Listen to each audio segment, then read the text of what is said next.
बता दें कि मुख्यमंत्री नीतीश कुमार ने बड़ी खबर दी है। बिहार सरकार ने खास कदम उठाते हुए बाप दादा के अगर नाम पर आपका है जमीन फिर भी मिलेगा पीएम किसान सम्मान निधि योजना का लाभ।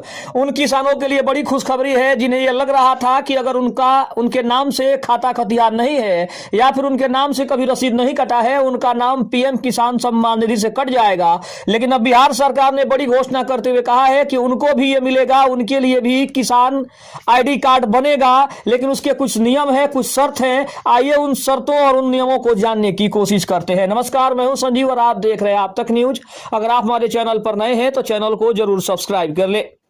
बता दें कि यह खबर बिहार के उन किसानों के लिए वाकई एक बड़ी राहत है जो लंबे समय से वंशावली या फिर जमीन के म्यूटेशन की समस्याओं के कारण इस योजना से वंचित रह रहे थे।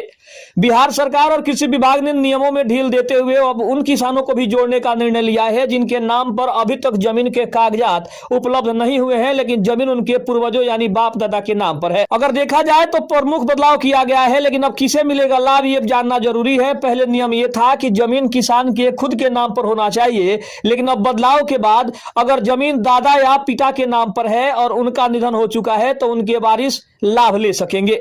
इसके लिए आपको अंचल कार्यालय से निर्गत वंशावली और शपथ पत्र देना होगा। यह कदम विशेष रूप से उन परिवारों के लिए है जहां जमीन का अभी तक आधिकारिक बंटवारा या जमाबंदी अलग नहीं हुई है।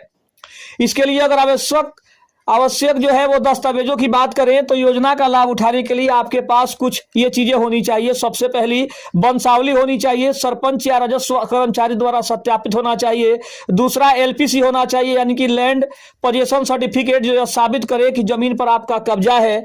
तीसरा जो है वो है आधार कार्ड जो बैंक खाते से लिंक हो। अगर चौथे बिंदु की बात करें तो बैंक खाता होना चाहिए जिसमें एनपीसीआई यानी डीबीटी इनेबल हो। इसके अलावा स्वघोषित घोषणा पत्र भी होना चाहिए जिसमें आप यह प्रमाणित करेंगे कि आप ही वास्तविक उत्तराधिकारी हैं। आवेदन अगर करने की बात करें तो अगर आपने अभी कभी आवेदन नहीं किया है तो आप पीएम किसान पोर्टल पर न्यू फार्मर रजिस्ट्रेशन पर जाएं। पुराने आवेदन में सुधार की बात करें तो यदि आपका आवेदन जमीन के कागजात की वजह से रिजेक्ट हुआ था तो आप सेल्फ रजिस्टर्ड फार्मर विकल्प में जाकर दस्तावेज को अपडेट कर सकते हैं। इसके अलावा अगर बात करें तो कृषि समन्वयक से भी आप बात कर सकते हैं। आप अपने क्षेत्र के कृषि समन्वयक या फिर किसान सलाहकार से मिलकर भी वंशावली आधारित आवेदन जमा कर सकते हैं।